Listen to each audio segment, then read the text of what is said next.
Muy buenas noches. Primero que todo, quiero dar gracias a Dios por haber puesto a personas tan grandes en mi camino.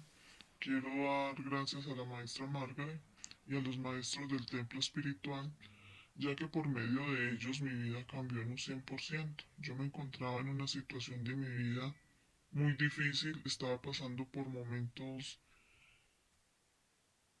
muy difíciles, no solamente en lo económico, sino en lo sentimental, en lo espiritual. Me sentía muy vacía, me sentía sin ganas de seguir mi vida, de continuar, a pesar de que tengo una familia. Parecía que todo estaba perdido.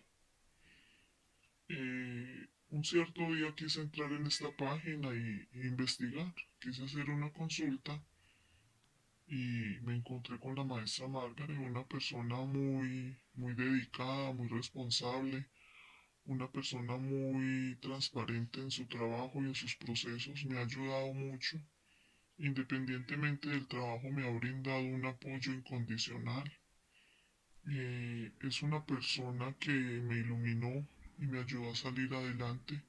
Hoy en día doy gracias a Dios y doy testimonio de ello, porque ellos son unas personas de entrega total, de dedicación, y que me han logrado sacar adelante con todos los problemas que yo tenía.